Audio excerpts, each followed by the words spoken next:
Hello and welcome to 10 Tips to Boosting Agent Engagement through WFM. Thank you to everyone who is joining us today. It's currently 11 a.m. Eastern and 4 p.m. Greenwich Mean Time on December 16th, 2021. We're going to give those coming in just about 10 more seconds before we dive into the content. We're really excited to have you here today, and happy holidays.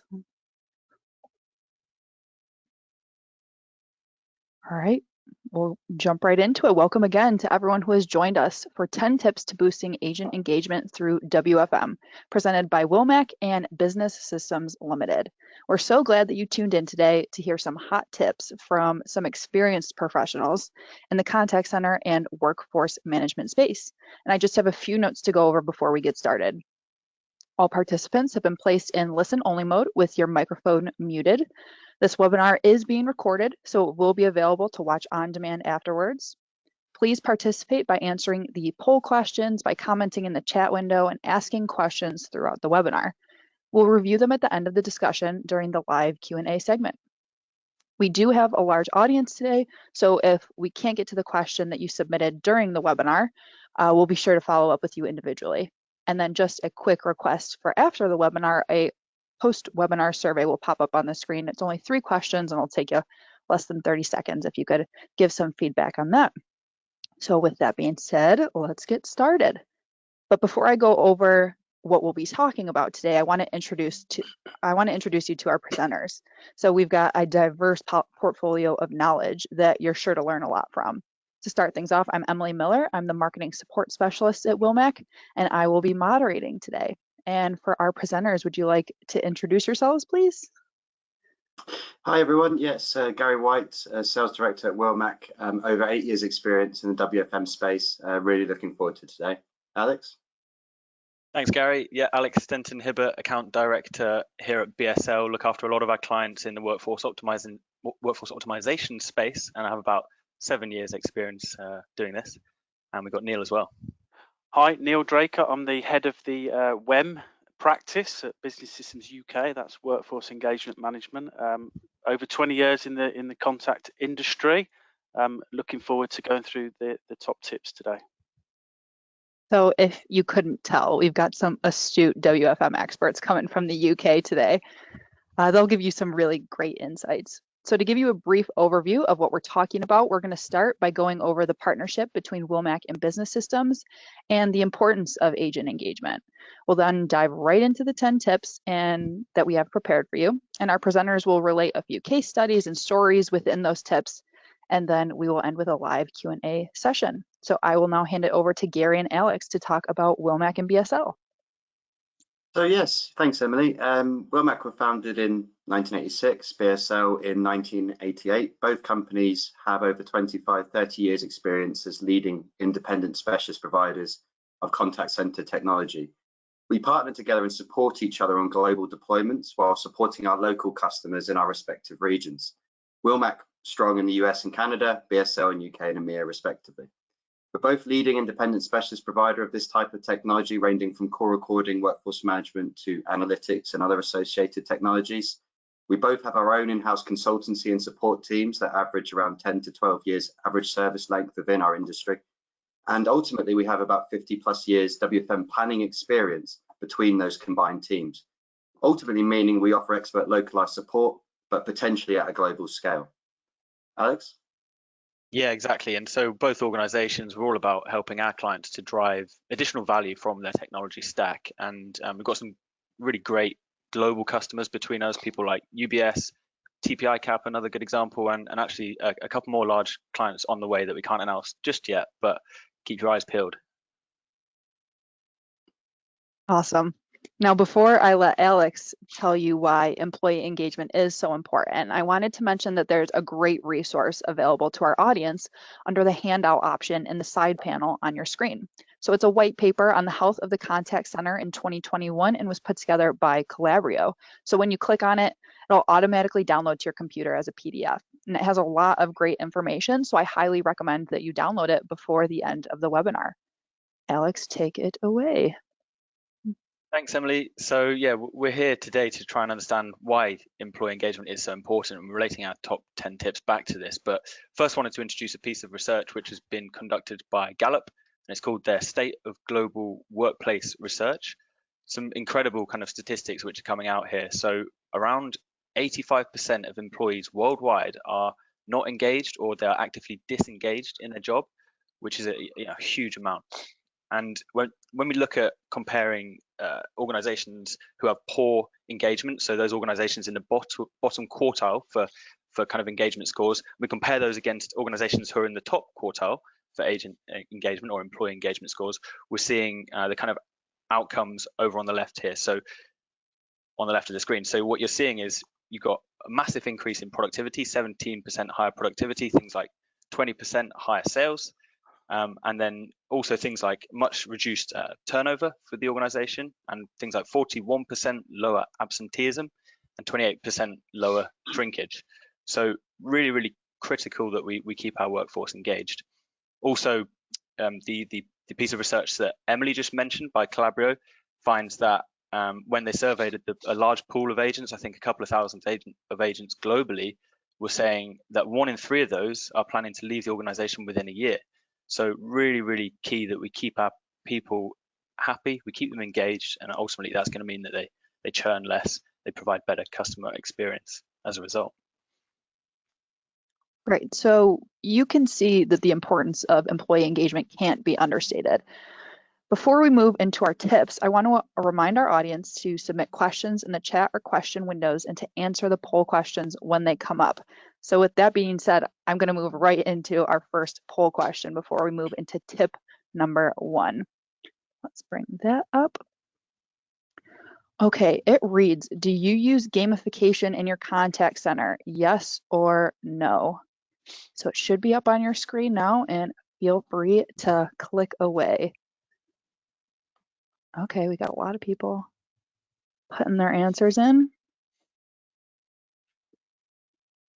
Okay, just a few more seconds. And all right, thank you to those who submitted. Let's look at our response. So 29% of our attendees said yes, while whopping 71% of the majority said no. So that's very interesting. Do you guys have any comments on that? Yeah, I think it's quite surprising seeing that a lot of people are saying no there. I think it is a good potential way to drive engagement within the organization. So yeah, quite surprising, but I do appreciate it can be hard to deploy in the right way. So I think we've got a couple of good stories that can talk to the deployment of gamification and how to get it right. Yeah, so that's really interesting. And with that poll, we're going to move right into tip number 1, to implement or utilize a gamification program. Yeah, so first of all, just like to sort of clarify for people who perhaps haven't heard of gamification based on that poll or use it, what is it exactly? And it's all about the awarding of badges for achieving particular goals within your contact center. So you can have games which you gamify. For example, it could be AHT, it could be quality, it could be CSAT.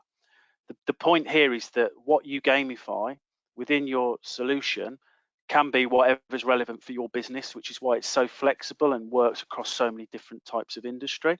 One such customer we have is Checkatrade in the UK, who gamify quality and CSAT because that's what drives their business. That's what's important for them. Yeah, it's a good point, Neil. And I suppose these tips aren't necessarily in order, but this one would be fairly close to the top. And it is surprising to see that most people haven't adopted some form of gamification strategy internally, because at the heart of it is making staff, agents accountable for the job they're doing and taking ownership of it. Perhaps something that has been slow in adoption, because in the past people may think of it as Big Brother-esque, to use that phrase, but we've seen great success where customers create bespoke measurements away from perhaps traditional AHT, for example, into truly something unique to their environment, rewarding those who succeed. And it's not just about rewarding top performers, but it's also about bringing the poor and average players into that top quartile, creating healthy competition amongst the weakest performers, therefore raising that benchmark standard. Actually, Alex, you have a great example, or another good example, should I say, at one of your customers.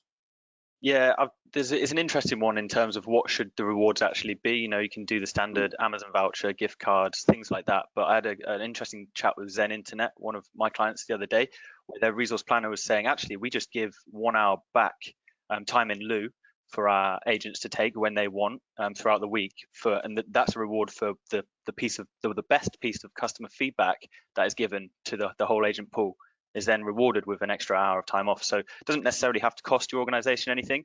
And yeah, you can be flexible with what those rewards are. I really like that example with Zen Internet, because if you're deliberate and setting aside time to incentivize and to hype your agents up to do good work, it can produce results. All right, moving into tip number 2.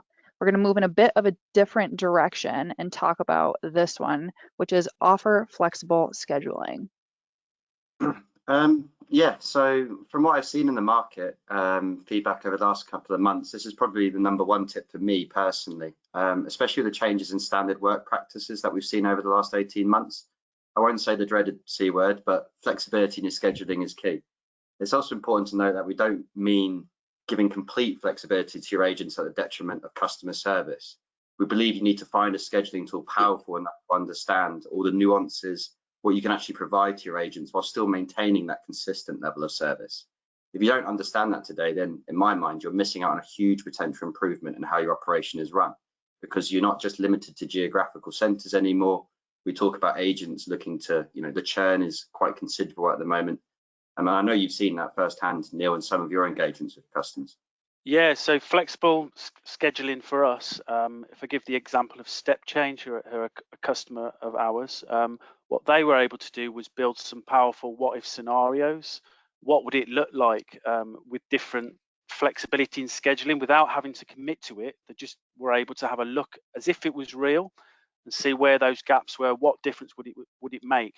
They were then able to combine that with what do agents want to work in terms of their availability and flexibility.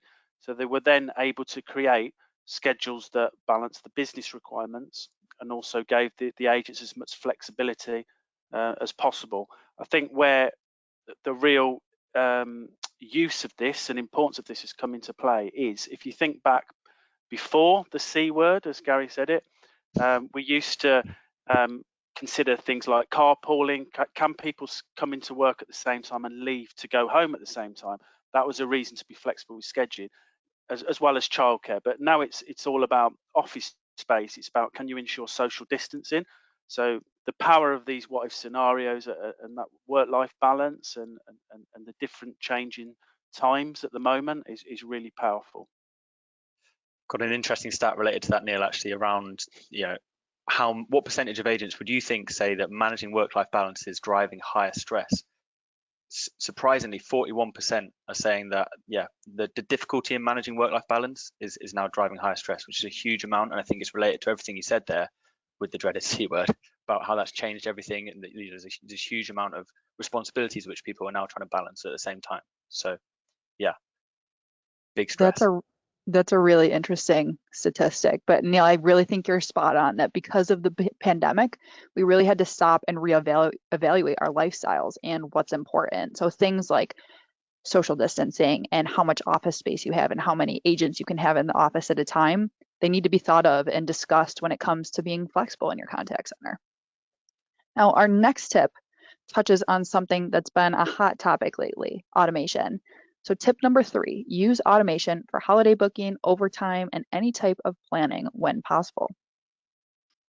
Yeah, you're right in saying it's a hot topic, Emily. It's at the heart of all technology decisions at present, I feel, and any technology decision, WFM regardless. And being able to, at the heart of it, understand and remove bottlenecks from any process, giving agents in this lens, more of what they ask for more quickly, more efficiently, without the need of constant review and taking up those kind of planning resources in doing so.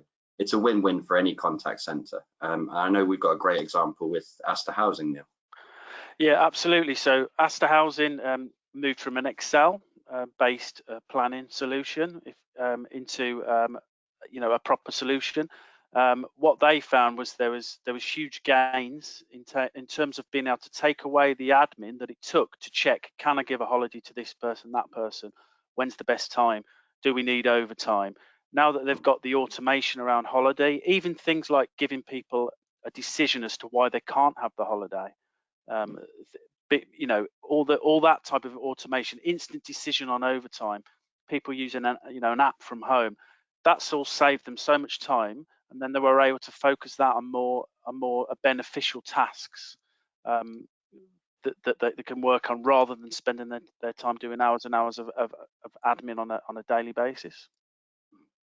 Yeah, it's a good point, Neil. I'd say as well as that, there's the automation that we can do in terms of linking to other platforms in your business. So things like HR or payroll platforms, where perhaps previously you've got people double keying holiday requests and overtime into multiple systems. These days WFM can talk to those platforms and automate a lot of that. So it removes all that double keying, which I know as an agent is one thing you don't want to be doing with your time. So yeah, we've seen clients like Vets Now, for example, or Igloo, a holiday brand, they've had massive time savings by doing that integration properly. Yeah, and I suppose integration can be quite a scary word for some people, particularly of your old kind of green screen systems that you think will take time and effort and money to kind of actually integrate. But I suppose that's the value in working with system integrators like us, because we can help you understand which systems and what systems can be and should be talking to each other, and where those efficiencies can be gained. Yeah, so saving time seems to be a really common theme that we've been talking about, and those integrations can do that for you. Now, I'll move us into our fourth tip, which actually relates a lot to our previous one on automation. So tip number 4 is empower your agents. Yeah, so I'll take this one, Emily, if you like. So we just talked a lot about how making the process efficient is really important. And now, what is also really important though is how that makes your agents feel. So by giving them the ability to self-serve, it empowers them and it does engage them. And an advanced WFM solution like Calabrio, for example, is going to show you where that holiday or overtime is actually available, and is going to be, preferential to book it at that time for actually improving the business SLA. So pushing overtime where you've got too much resource in the business, and then actually maybe offering holiday at that time, and then pushing overtime when you've got not enough resource in the business. Get that the right way around. So by understanding where the shortfall or the overstaffing is, we can offer out those elements and actually make sure you're actually resourced correctly for the demand that's coming into the business. Making that visible to agents gives them the empowerment that they need to make the right decisions. Yeah, and just to add to that, Alex, it's not just empowerment in the office; it's also when they're out of the office, which a lot are, during the pandemic at the moment, and the home from working from home. So having a mobile app such as So Energy, a customer that's just rolled that out with us, it's having that ability, not having to wait till you get in the office. Can I have leave? Overtime. It's also, could I do a shift trade because I've got childcare coming up? You don't have to wait until you're actually in the office. And that's all very engaging. It's a lot less frustrating for the agents when they're at home. They don't have to wait for a decision, and that feeds in to lower attrition, lower absence than certainly without it. And that's where you really get that return on making that investment into the solution and into your people. Okay. Yeah. So the whole topic of this webinar, boosting agent engagement, is kind of synonymous with empowering your agents. And it can be done in a multitude of ways, like Neil and Alex just discussed. Neil mentioned a mobile app empowered So Energy's agents. So find out what works best for yours. Now, Neil's mention of the mobile app transitions us perfectly into tip number 5. Give your agents easy access to the system, like through mobile apps. But before I let Garry, Alex, and Neil talk more about this tip, we have another poll question for our audience. It asks, do your employees have the ability to modify their schedule using a mobile app? Yes or no? I will launch that right now.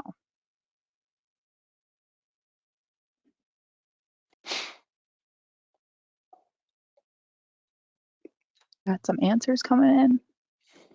Let's see. I always feel like I need to create a soundtrack for this period of the webinar, but I never get to it. We could have Christmas music. Yeah, or Christmas music. Yeah, that'd be good. Yeah. All right. just a couple more seconds to put those in. All right, and we'll close it. Let's share the results.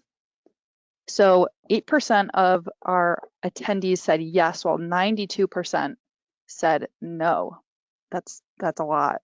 That's really interesting. Any of our presenters have any comments on that? Yeah, it'd be interesting to see. I mean, I know we've spoken to some customers who already use a WFM platform and perhaps restrict access because of security reasons, or just because their environment won't allow things like a mobile app. So it'd be interesting to kind of dig deeper into that with someone that said no, if they're using WFM and perhaps there's any blockers from a technology perspective. But it's an interesting result there. Definitely. All right, so I'll go back to tip 5 now and restate it. So give your agents easy access to the system. Yeah, and just to add to that, what we're finding when we're speaking with our clients is that there is an expectation from a lot of agents that there will be a mobile app. So whether that's Generation Z, millennials, or old people like Alex here, there is that expectation.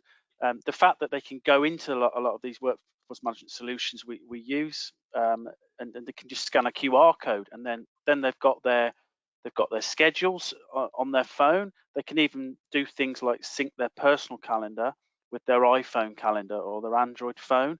So it's all about engaging. You're making their lives easier, and therefore they're more likely to be happy. If other companies are doing that on other sectors and industry, and there's crossover there, that's an expectation that we're finding is growing.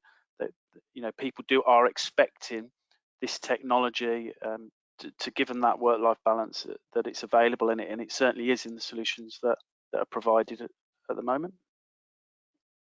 Yeah, thanks Neil for that shout out. I'm also quite surprised about the result. Yeah, I have to admit it does seem to be a real big request from agents that we've been speaking to, and yeah, also from the management teams who want to give them that ability to interact that way. Everything's done on a phone these days, so why not manage your scheduling that way? I think there's another great example of AI, an innovation from the Calabrio team at the moment, which is a chatbot called Grant within their mobile app. So this is allowing agents to interact with their schedule through a chatbot and actually take up things like holiday or book overtime just by naturally chatting with a bot, as opposed to having to go in and make complex changes. So yeah, that kind of innovation has been great, and I think it is definitely what the millennials and the Gen Zs want to see, and that's the way they want to use the tools. Yeah, the chatbot is definitely another hot topic that we've seen lately, and Wilmac actually just did a webinar on chatbots and voice bots. And an important consideration is how can they be leveraged internally, like Alex mentioned on Grad Chatbot with Calabrio. So if you're interested, that webinar is on Wilmac's website. Now we're over halfway through our tips now. So remember to submit any questions you have in the chat or question windows. Let's talk about tip number 6, plug in agent proficiency. Yeah, so I'll take that one. So Go Henry was on site with them about 3 weeks ago. One of the things we were able to do with their workforce management solution was we were able to build in proficiency. So by that, what we were able to do is build in the fact that new starters coming into the training environment who were staggering up over a 6-week period to fully proficient and on the phones, we're able to build in and plug in week by week as they go through that journey to full proficiency. And of course, what that means is that you've got more accurate staffing and forecasting predictions. Without that, you are obviously presuming that everyone's proficiency is 100%, and that's not the case. The other point alongside that is that you may have established people with longer tenure who maybe don't do email that frequently. So realistically, they're not going to be 100% proficient on what is effectively their second skill. So we're able to layer that into the solution, all resulting in much more improved accuracy. Yeah, you're absolutely right, Neil. I mean, it's not just voice anymore, right? It's multi-channel. There's multiple digital channels. It used to be kind of voice and email. Fax we've seen in a couple of old contact centers, I suppose, a few years back. But now it's social, email, chat, synchronous chat. And each agent is probably handling different interactions, a number of different interactions at any one time. And they obviously have different proficiency levels for those interactions as well. So it's not just the life cycle of that agent in the company and their skills on the phone, it's also the skills in each of those different proficiencies. And what this means for companies is that you're not overworking either new starters or putting them in areas where they're not comfortable with. And that means that they slowly build up their proficiency skill levels and stay comfortable within the areas that they're working with and have more positive quality monitoring, and that reinforces that, and ultimately reduce churn is what we talked about earlier. I didn't have a great understanding of what agent proficiency was until we were planning this webinar. I think you guys nailed it, but it is really interesting. Like Garry said, there are just so many channels that consumers are trying to reach companies through, but don't overwhelm your new agents with all these different training modules when they can be more strategically mapped to increase efficiency. Now, I'll move into tip 7, and I really think, if I do say so myself, I think this is a good one. Create a sense of purpose around the customer. Yeah, I know we've been looking at things through the lens of WFM, and we look at it in the traditional way of scheduling and forecasting, but taking a step back, workforce engagement or employee management is far wider than that. And putting the customer at the center, or a sense of purpose around the customer, is at the heart of what most contact centers are doing these days. Sharing positive customer stories with the team, showcasing great customer feedback, using things like gamification to celebrate great customer feedback. Make customer satisfaction CSAT scores, moving away from AHT, your contact center mission, and highlight that overall goal and purpose of the team's work. And I've got a brief example that we did with an insurance company, actually, where they empowered their agents to actually give, and within reasonable metrics and allowed, but for certain claims, they could actually dip into a fund and make decisions then and there on the phone to actually approve those claims, which gave the agents an enormous sense of customer service, because they are actually felt like they were changing that person's life or changing that person's call and making a decision there, empowering those agents. But ultimately, at the heart of it was making sure that the customer was center and focused in that conversation. Yeah, I think it's a super important point, as we say, and just having a detailed understanding really of all our processes and where those frustration points are, both for the agent and for the customer. There's a number of different ways we can do that. So whilst, as you say, we've been looking a lot at WFM today, but having a really strong quality program backed up by analytics and interaction analytics allows us to understand what's happening across 100% of the interactions that are coming into your organization. Having that kind of holistic view allows us to really understand the customer frustrations really well. Another interesting stat out of the Calabrio research this year says that 73% of agents are saying that rising customer expectations are a top challenge for them. So that just really drives home that we really need to understand our customers and in order to meet those rising expectations. Definitely. I liked how you both took a step back with this tip, because there is a lot going on in the contact center besides WFM. You really took it from a higher level, which is important for our audience to understand. Let's go into tip number 8. Leverage analytics to shorten the employee feedback loop. Yeah, Alex kind of touched on it very briefly in the last point, but analytics is also key in any guise, really, not just kind of traditional voice speech analytics, but looking at analytics across all the channels that you talk to customers on and talk internally on as well. Use that interactional analytics is what we call it now to drive a good, sturdy quality program that can focus and target training, possibly one of the biggest costs in any contact center. And make it more focused in certain areas, improving agents where they need to be improved, but not necessarily focusing them on training where they don't need improvement. And proactively also on the other side for the customer, identifying customer and agent frustrations and being able to act on them quickly. Yeah, exactly. And I think just to note, even if you don't have kind of an automated tool for this today, then there's still ways we can get feedback from our people, right? And from customers as well. So regular feedback surveys is really important. And I'm sure a lot of you on the call today, you do that perhaps after a certain number of your interactions, you'll send out a survey, but absolutely should be doing the same thing for our employees in our organization. So I know I've just responded to the annual BSL survey, gave brilliant feedback as I always do. But yeah, really important to understand the heartbeat of the organization, which is your people. once employees see that they're being listened to and they see that the changes are happening and they're driving those changes, it absolutely helps them keep engaged. So yeah, really, really key point. Great points by you guys. An analytics tool can help you understand the importance of what your agents are saying in their feedback, and it's critical to how you move forward with your contact center and the decisions you make. But discussing these technology tools moves us right into tip number 9: get agents involved in technology decisions. Yeah, I love this one. Yeah, no, sure, we involve traditional decision makers to understand ROI, budget approvals, strategic aims of any technology decision you make. But agents are typically the ones driving the adoption, driving the usage of that technology, and are front and center of the improvements that you will see. And so giving agents a say in the technology they're using, getting them behind those platforms, ensuring their buy-in ensures full adoption, involving them in the launch of new technology or improvements and changes in the way you're working today. It doesn't have to be a new technology decision. We have a great story about this, obviously, of one of our customers launching a WFM platform. They actually made cakes and made a whole day out of it when they were launching that platform for the agents. And the cakes had all the branding on and everything. So it was a great way to engage the agents and get them fully behind that. And I think we've also seen the negative impacts when a solution is implemented and is not user-friendly or is not well known within the agents, particularly when you're expecting them to be self-sufficient with home working these days. It's good to get them involved early or when you can.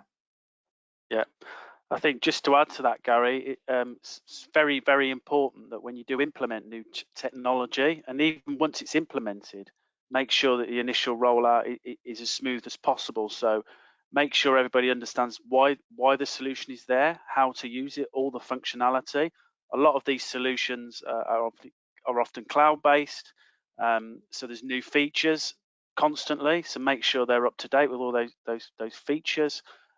We always, when we train, get people very hands-on, get them to use it in the real world, not just sort of a training session, providing all that support guides, a feedback loop, constant, so they understand any changes, updates, and the real benefits of the solution.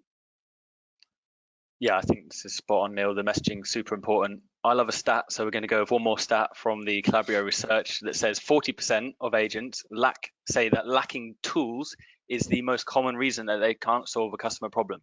So, almost half of agents saying no tools or lack of tools is a blocker for them solving your customer challenges. So, yeah, that's really important that you're giving your people the right tools to do their job. Definitely. And Gary, I liked your story. If cake is involved, I am all for it. Now, before we discuss our 10th tip, I have one last poll question queued up for our audience right now. And it asks, on a scale of 1 to 5, 1 being very poor and 5 being excellent, where would you score your overall agent engagement today? So that is up on your screen now.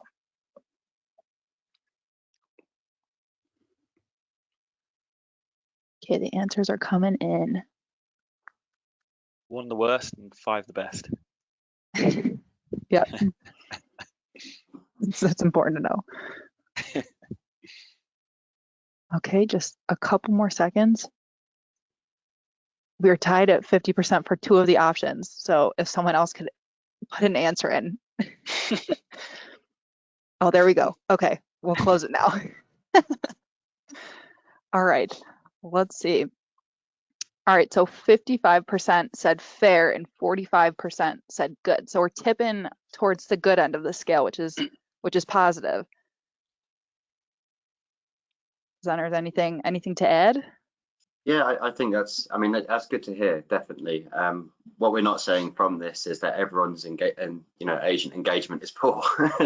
It's good to hear that people are engaging their agents, and I'm sure there's things outside these tips that they're doing to engage their agents as well, which what's also good to see is no one's tipped excellent and saying there's nothing else they should be doing, because you should always be looking to improve. So it's good to see that. Awesome. Thank you guys for responding to the polls. That gives us some great insight and stuff to talk about. And we have made it to our last tip. Tip number 10, schedule personal development time with your agents. Yeah, I'll take this one. Best example I could give you is Orbit Group. Was there in September, I think it was. They make use of a dedicated module that is all around activity planning, meeting planner, including one-to-ones and personal development time. What they can do with that is they can pick the best time for the business, as well as building in the tool to make sure a dedicated team leader is booked in at the right time with their different agents in their team, and also reoccurring, so that's always happening. The speed at which it does that reduces admin time and burden. Also, another feature I particularly like that they've got is the team manager, when they put that block booking in, they can put what's the agenda, details of the one-to-one, attach things within there for that agent to take to the one-to-one, and they get like a holistic view of all their team with the agendas for each of their agents. So it saves a lot of time. It's good for the agents because they get it booked in. They get notified straight away. So that's been a huge benefit for Orbit Group. Yeah, I think I've got another kind of good story to share around what they've been doing at Zen as well. So following the move from Excel to an advanced WFM tool, they've had personal development time increased by 500% for their agent pool. So a huge increase. And actually the key thing about that now as well, because of the visibility they're getting from Calabrio WFM, it means that that's scheduled in at the best time for the business. So the resource planning team aren't having to pull that last minute because you're breaching SLA. Actually, it's scheduled in at the right time, and that's not pulled away from agents. So happy days. One more story, as it's Christmas. I think I'll share one more for our listeners. So this was a nice one as well, related to Zen, and following the rollout of WFM there, we just talked about the visibility it's given Zen. So because now Kaylee and the planning team can see really accurately what the demand is going to be over the Christmas period, there's the ability to offer up a lot more holiday time than there was previously. So great news for the agents of Zen. They're going to get that time that they want with their family and their loved ones, and hopefully Santa will come too. Let's see. Great, a very relevant seasonal story to end our 10 tips discussion. And I hope you were able to take away some good tidbits of information and best practices when it comes to boosting agent engagement. Now, before we move into our Q&A, I just want to remind you that there is a handout available that Alex has mentioned a few times with some great stats, some resources to download. So if you go into the handout section, you can download it there. So with that, we'll move into our Q&A section. Now, if you have any questions for our presenters, now is the time to enter them into the questions or the chat window. And just a reminder that if we're unable to get to your question, we'll make sure to follow up with you individually. All right, I have a few questions lined up. The first one being, what additional technology outside of WFM would you recommend connecting? Things like QM or analytics. Alex, do you have any comments on that? Yeah, it's a good question. I think, we've talked a lot about WFM today, but yeah, spot on. There's other technologies available as well. And, if you can get them talking to each other, then it's even better. Having all that data within one place, you can just drive additional insight through that. There's a number of different platforms available where you can buy the full suite.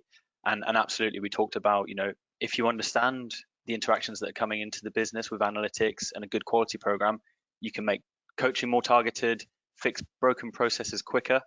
Linking that back into WFM, I'd say you could then plan in to have those training and development times at the right time. So you're really closing the loop on people's personal development, help them also develop, obviously keeps them within the business. They're on a good career path. So yeah, really good question. Thanks for that, Alex. All right, we've got another one queued up from our audience. This one I think is for Neil. How do you see WFM supporting hybrid work moving forward? I think that is probably the biggest change that I've seen of the last 12, 18 months. Things like seating capacity, which is included in a lot of solutions to make sure you can, we spoke about it earlier, keep social distancing when people are in and out of the office. Also fairness, we use that a lot just to make sure that the spread of being in the office and at home is fair and equal.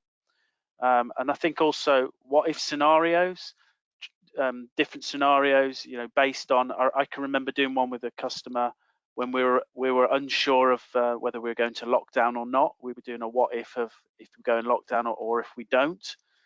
So there's lots of functionality like that is being used and so useful in just saving time and making things fair and equal. And the last thing I'd probably say is the mobile app. You know, people, if they're not in the office, just having that ease of use to shift trade, shift trade or gamification, get the badges awarded, see their schedules. It's invaluable when your workforce is at home. Great, thanks for answering that, Neil. It was a very polished answer. I appreciate your insight. All right, so I have one more question queued up right now. If you haven't entered a question yet, now is the time to do so. We'll probably wrap up soon to give you some time back for your day. So the last question reads, our current platform has a lot of these features, but we don't use them all. Does it take a lot of effort to get these features on our current platform up and running? Gary, what do you think? That's a good question. I mean, obviously it depends on the vendor. Each vendor is differently on how they license and appropriate their technology. So, some vendors it's very easy to enable those features, and some vendors it's perhaps additional licensing or can be quite difficult considering how you're set up. But I suppose the consistent element through each of those vendors is just making sure that you know exactly why and how you're going to implement those new features, and what's the actual strategic initiative, and you're not doing it in necessarily a big bang approach, but you're working it through with a goal for each feature, and adopting it in the right way. So that's probably how I'd answer that one, Emily. Perfect. Thanks for that, Gary. All right, I don't have any more questions lined up for us. If you do have any questions, feel free to reach out to us anytime. We're happy to connect. And so with that, I'll move us into our conclusion. So that is all of the content that we have planned for you today. I hope it was useful and you'll be able to apply. Thank you all for joining and participating during 10 tips to boosting agent engagement through WFM, presented by Wilmac and Business Systems Limited. We hope you learned some valuable tips to better optimize the productivity of your agents while increasing efficiency and agent satisfaction. Now, the contact information for myself and for our presenters can be found up on the screen there. So please don't hesitate to reach out if you have more questions or are interested in learning more about what Wilmac and BSL have to offer. Thank you again for your time. Have a great rest of your day and happy holidays. Thanks, everyone. Thanks all. Happy holidays. Merry Christmas. Happy New Year.